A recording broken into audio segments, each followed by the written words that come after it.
आजकल जो हम हॉरर फिल्में देखते हैं उनके माध्यम से भी हमारी संस्कृति में पश्चिमी जो विचारधारा है उसको डाला जा रहा है। अब आपको उदाहरण के तौर पे बताता हूँ किस तरह से। जैसे कि आपने भूत की फिल्मों में कई बार देखा होगा कि भूत रात के 3 बजे बहुत ज़्यादा एक्टिव होता है, या फिर वह शैतान का एक प्रतीक होता है, या फिर कोई शैतान होता है वह लोगों को परेशान करता है, लोगों को पजेस्ट करता है। तो इस तरह की विचारधारा भारतीय धर्म में नहीं है। यह पश्चिमी विचारधारा है जो कि हॉरर फिल्मों के माध्यम से हमारे देश में, हमारी जनता में, हमारे यहाँ के लोगों में डाली जा रही है। हमारे यहाँ भी भूत का एक कॉन्सेप्ट है, लेकिन वह वैसा नहीं है जैसा कि कुछ फिल्मों में दिखाया जा रहा है। हमारे यहाँ यह किस तरह का कॉन्सेप्ट है वह हम आपको बताते हैं। लेकिन हमारे इस धार्मिक चैनल में भूत के विषय में बात करना क्यों आवश्यक है? असल में जब आप भूत की बात करते हैं तो आप यह जानने की कोशिश करते हैं कि यह क्यों है और किस तरह से ये व्यक्ति भूत बना। तो आपको हमारी जो पौराणिक कथाएं हैं, जो धर्म ग्रंथ हैं, उसके अंदर जो विचारधारा है वह आपको पता चलती है कि मनुष्य का जीवन किस लिए है और किस कर्म करने से हमको कैसा फल मिलता है। यह आपको इसके बाद में पता चलता है जब आप उस पर गहरा चिंतन करते हैं। यदि आप में भूत प्रेत की विचारधारा अलग तरह से डाल दी जाए जिसका अर्थ कुछ और निकले, तो आप अपनी जो पौराणिक कथाएं हैं या जो हमारे धर्म ग्रंथ की जो विचारधारा है आप उनको भूल जाएंगे और जो पश्चिमी विचारधारा है उसको मानने लगेंगे। इसलिए हम हमारे इस वीडियो में इस विषय पर बात कर रहे हैं ताकि इसके माध्यम से भी आप हमारे धर्म ग्रंथ में किस तरह की बातें कही गई हैं और क्या विचारधारा है उनको अच्छे से समझ सकें, क्योंकि यह कहीं ना कहीं हमारे धर्म की विचारधाराओं से जुड़ा हुआ है। आखिरकार भूत होता क्या है? भूत, वर्तमान और भविष्य, ये 3 तरह के काल होते हैं। भूत का मतलब होता है जो कि पहले कभी था, बस वही भूत है। अगर वह भूत वर्तमान में भी आ जाए, मतलब उस भूत का अस्तित्व भूतकाल में ना खत्म होकर वर्तमान में भी रहे, तो उसको हम भूत कह सकते हैं। हिंदू धर्म में भूत का मतलब कई बार जड़ से भी माना गया है, मतलब वह चीज जो कि मटेरियलिस्टिक है और वो है, उनको भी भूत कहा गया है। जैसे कि पंचभूत मतलब 5 तत्व, इनसे ही हमारा शरीर बनता है। वहीं हिंदू धर्म में भूत का अर्थ एक यह भी है कि जो व्यक्ति मर चुका है लेकिन उसकी जो विचार है, उसका जो इच्छाएं हैं, वह आत्मा के साथ में जुड़ जाती हैं और वह आत्मा उनकी तृप्ति के लिए धरती लोक पर भटकता रहता है, उसको भी भूत कहा गया है। हिंदू धर्म में भूत के भी कुछ विशेष प्रकार बताए गए हैं, वह हम आपको बताएंगे। लेकिन उससे पहले आप यह जानिए कि मनुष्य भूत बनता क्यों है। मरने के बाद में मनुष्य की आत्मा यमलोक में जाती है और वहां पे उसके कार्यों के हिसाब से उसके परिणाम का निर्धारण किया जाता है कि वह स्वर्ग जाएगा या नर्क जाएगा। यह निर्धारण के बाद में यमराज उसको वापस धरती लोक पर भी कुछ समय के लिए भेज देते हैं। उसकी जो इच्छाएं होती हैं उन्हीं के हिसाब से वह धरती लोक पर किस तरह से रहेगा यह निर्धारित होता है। कई बार उसके परिवार वाले उसका अंतिम संस्कार सही से नहीं करते हैं, तो ऐसे में वह आत्मा इस धरती लोक पर ही फंस जाती है और उनको ही यहाँ पर भूत कहा गया है। भूत के विषय में महाभारत में भी एक कथा आती है जहाँ पर धुंधकारी व्यक्ति जो कि बहुत ज़्यादा पापी था, मरने के बाद में भूत बन जाता है। फिर उसका भाई गोकर्ण जो कि एक अच्छा व्यक्ति था, उसकी आत्मा की तृप्ति के लिए भागवत कथा करता है, जिसको सुनकर धुंधकर्ण की आत्मा को शांति मिलती है और वह भूत योनि से यमलोक की तरफ चला जाता है। तो इससे यह पता चलता है कि ये जो भूत की विचारधारा है हिंदू धर्म में कितनी पुरानी है कि महाभारत में भी इसका एक हमको उदाहरण देखने को मिलता है। हिंदू मान्यताओं के अनुसार में 84 लाख योनियां हैं, मतलब मनुष्य, जीव, कीट, पतंग, वृक्ष, यह योनियां हैं। जब इनकी मृत्यु होती है तो इनकी आत्मा भूत बनती है। तो भूत बनने के बाद में क्या वो पूरी तरह से यमलोक चली जाती है या धरती लोक पर रह जाती है, यह इस बात पर निर्भर करता है कि उनके मन में किस तरह की इच्छाएं हैं। जो व्यक्ति भूख प्यास से मरा हो, या जिसके अंदर काम उत्तेजना बहुत ज़्यादा हो, या जिसमें राग द्वेष हो, क्रोध हो, ऐसे व्यक्ति जब मरते हैं तो वह पृथ्वी लोक पर ही रह जाते हैं। और जब इनका अंतिम संस्कार अच्छे से नहीं किया जाता है तो यह निश्चित तौर पर भूत बन जाते हैं, और ऐसे लोगों की तृप्ति करने के बाद में ही इनको भूत योनि से मुक्ति मिल पाती है। आखिरकार भूतों की मनोदशा क्या होती है? असल में यह भूत बहुत ज़्यादा भूखे होते हैं, इनको खाने की इच्छा होती है, और यह बहुत ज़्यादा चिड़चिड़े और परेशान होते हैं। इसलिए यह चाहते हैं कि यह किसी के शरीर पर कब्जा कर कर और फिर अपनी ये भूख और अपना चिड़चिड़ापन ख़त्म कर सकें। ऐसे जो आत्माएं होती हैं या भूत होते हैं, ये हमेशा किसी न किसी लोगों की तलाश में रहती हैं जिससे इनकी यह भूख प्यास मिट सके। इस तरह के भूतों को ज़्यादा शोर पसंद नहीं है, और साथ में तेज रोशनी और मंत्रों का उच्चारण भी इनको बहुत ज़्यादा परेशान करता है।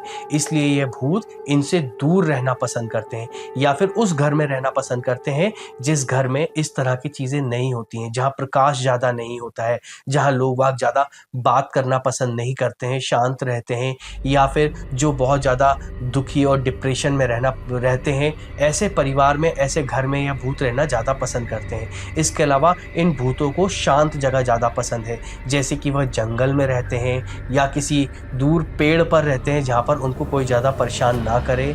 और साथ में जो बंगले या जो मकान बहुत लंबे समय से खाली हैं, भूतों के लिए यह जगह भी बहुत ज़्यादा प्रिय होती है, और भूत वहाँ पर रहना बहुत ज़्यादा पसंद करते हैं। इसलिए आपने कहते सुना होगा कि जंगल में या रास्ते में कोई बहुत बड़ा पेड़ है, वहाँ पर भूत रहता है, या फिर कोई ऐसा घर है जो कि बहुत लंबे समय से खाली पड़ा हुआ है। लोगों का ऐसा कहना है कि देखो वहाँ पर भी भूत रहता है, और लोगों ने कई बार ऐसी जगहों पे भूतों को आभास भी करा है।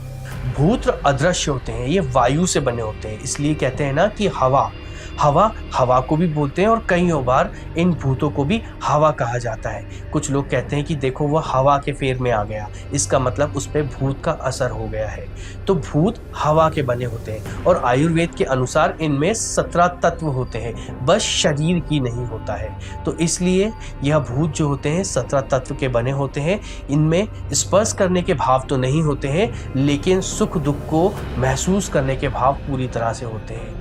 अगर यह भूत अपनी शक्ति को पहचान लेता है तो यह और लोगों को अपने होने का जो अनुभव है वो करवाता है, और जो अपनी शक्ति को नहीं पहचान पाते हैं वह इस धरती लोक पे ऐसे ही भटकते रहते हैं। ऐसे भूतों की मानसिक स्थिति बहुत ज़्यादा स्ट्रांग मानी जाती है, मतलब यह लोगों को अपने हिसाब से मैनिपुलेट भी कर सकते हैं, उनकी मानसिक स्थिति में बदलाव भी ला सकते हैं। आपने कई बार देखा होगा कि जिन पे भूत का असर होता है उनकी सबसे पहले मानसिक स्थिति खराब होती है, और उसके बाद में उनके शरीर पर असर पड़ना शुरू हो जाता है। इसलिए यह भूत मानसिक स्थिति पे सबसे पहले असर डालते हैं।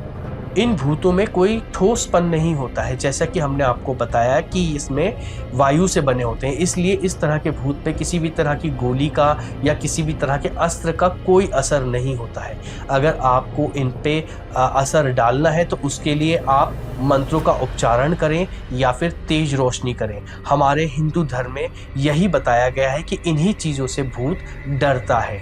भूत सिर्फ बुरे ही नहीं होते हैं, बल्कि कुछ अच्छे लोग भी होते हैं जो कि किसी कारणवश इस धरती लोक पर फंस गए हैं, जैसे कि उनका अंतिम संस्कार अच्छे से नहीं हो पाया है, लेकिन उन्होंने जीवन में बहुत अच्छे कार्य करे थे, वह भी भूत बन जाते हैं। तो भूत बुरे भी होते हैं और अच्छे भी होते हैं। जो बुरे भूत होते हैं वो अपनी तृप्ति के लिए ऐसे लोगों को ढूंढते हैं कि जो लोग बुरे हो, उन लोगों के माध्यम से वह अपनी तृप्ति को पूरा करते हैं। मतलब जो व्यक्ति बुरा होता है उस पे इन भूत का जब असर होता है तो वह भूत चाहता यही है कि वो व्यक्ति बुरे कार्य करे ताकि उससे उसकी तृप्ति हो, क्योंकि वो आत्मा या वो भूत भी बुरी चीज़ें ही चाहती थी अपने जीवन में, और उन्हीं की इच्छा लेकर वो मरी, और मरने के बाद भी वो इच्छा उसकी पूरी नहीं हो पाई, और पूरी करने के लिए इन बुरे लोगों के साथ में जुड़ जाता है। वहीं कुछ अच्छी आत्माएं भी होती हैं। अच्छी आत्माएं अच्छा कार्य करना चाहती हैं, तो वह लोगों के साथ में, ऐसे लोग जो कि बहुत अच्छे होते हैं उनके साथ में जुड़ जाते हैं। ऐसे लोग जो है उनको कभी भी भूत का बुरा असर नहीं होता, बल्कि उनको इनका एहसास भी नहीं होता। बस कुछ लोगों को जिनकी दृष्टि बहुत ज़्यादा ऊंची है, उनको एहसास होता है कि कुछ अच्छी शक्ति है जो कि हमारे साथ में है, जिसके माध्यम से हमारे जीवन में कुछ अच्छा हो रहा है, क्योंकि यह आत्मा कुछ अच्छा ही करना चाहती थी और साथ में यह आत्माएं लोगों का भी भला करना चाहती हैं। इसलिए उन लोगों के माध्यम से जिन पे उनका असर है, वह समाज के लोगों पे भी कुछ अच्छा प्रभाव छोड़ती हैं। तो आत्माएं सिर्फ बुरी नहीं होती हैं, आत्माएं अच्छी भी होती हैं। लेकिन फिर भी अगर आपको इन आत्माओं से बचना है तो आपको अच्छे कार्य करने के साथ साथ में धार्मिक कार्य भी करना है, तभी आप इन अच्छी और बुरी दोनों तरह की आत्माओं से दूर रहेंगे। आखिरकार भूत बनता कौन है? तो जैसा कि हमने आपको वीडियो की शुरुआत में ही बता दिया था कि भूत वह लोग बनते हैं जिनकी इच्छाएं बहुत ज़्यादा रह गई हों और वो तृप्त नहीं हो पाएंगे, फिर वो चाहे अच्छी हो या बुरी हो, वह लोग भूत बनते हैं। और दूसरी विशेष बात यह भी है कि भूत वो लोग भी बनते हैं जिनका अंतिम संस्कार अच्छे से नहीं किया गया हो, या फिर जिनको श्राद्ध में अच्छे से पूजा पाठ के दौरान तृप्ति ना दी गई हो, वह लोग भी इस धरती लोक पर रह जाते हैं और भूत प्रेत बन जाते हैं। अब हिंदू धर्म में कितने प्रकार के भूत बताए गए हैं? वैसे तो कई सारे प्रकार के भूत बताए गए हैं, लेकिन कुछ विशेष हम आपको वीडियो में अब बताने जा रहे हैं। गरुड़ पुराण के अनुसार भूतों में एक प्रकार पिशाच का भी होता है। यह वो लोग होते हैं जिनकी इच्छाएं बहुत ज़्यादा थीं और वह धरती लोक पर भूत बन गए हैं। लेकिन यह जो भूत होते हैं, इनकी एक विशेषता होती है, यह लोगों का खून पीना पसंद करते हैं। या तो यह लोगों पे सीधा सीधा हमला करते हैं और उनका खून पीते हैं, या फिर उनके शरीर में प्रवेश कर जाते हैं और धीरे धीरे शरीर कमज़ोर हो जाता है। तो इस तरह के जो भूत होते हैं उनको पिशाच कहा जाता है। यह पिशाच पश्चिमी पिशाच से अलग है। जैसे कि पश्चिमी पिशाच में ड्रैकुला बोला जाता है, लेकिन हिंदू धर्म में पिशाच आत्मा को कहा जाता है। चुड़ैल, यह सुनते से ही सबसे पहले आपको याद आता है कि एक ऐसी चुड़ैल जिसके पांव उल्टे हैं। जी हाँ, हमारे धर्म ग्रंथ में चुड़ैल के बारे में यही बताया गया है कि चुड़ैल के पांव उल्टे होते हैं और यह जो चुड़ैल है औरतें बनती हैं, और यह वह औरतें होती हैं जिन्होंने अपने जीवन काल में काला जादू करा हो, तंत्र विद्या करी हो। इस तरह की जो औरतें मरती हैं तो वह चुड़ैल बन जाती हैं और उनकी जो इच्छाएं पूरी नहीं हो पाती हैं वो धरती लोक पर आकर पूरी करती हैं। चुड़ैल की तरह ही जब कोई पुरुष मरता है जिसने अपने जीवन काल में अपने ज्ञान के माध्यम से लोगों को परेशान करा हो, मतलब जिसको तंत्र साधना आती हो या जिसको बहुत ज़्यादा धार्मिक ज्ञान हो और उसने उसके बल पे लोगों को परेशान करा हो, अगर ऐसा व्यक्ति जब मरता है तो वह ब्रह्म राक्षस बन जाता है। और कहते हैं कि इस राक्षस के पास में बहुत ज़्यादा ज्ञान होता है, इसलिए यह बहुत ज़्यादा शक्तिशाली होता है और इसको कंट्रोल कर पाना बहुत मुश्किल होता है। प्रेत, यह भी एक तरह के भूत होते हैं। यह प्रेत वह होते हैं जो कि पूरी तरह से आत्मा के रूप में होते हैं। इनका कोई शरीर होता नहीं है और यह अपना शरीर दिखा भी नहीं पाते हैं, लेकिन यह लोगों के शरीर में प्रवेश कर जाते हैं और प्रवेश करने के बाद में वह उनसे बुरे कार्य करवाते हैं या लोगों को परेशान करते हैं। और ऐसे प्रेत जब उनको कोई व्यक्ति बहुत ज़्यादा पसंद आ जाता है तो वह उनके शरीर में प्रवेश कर जाते हैं और उनको अपने साथ में लेकर चले जाते हैं।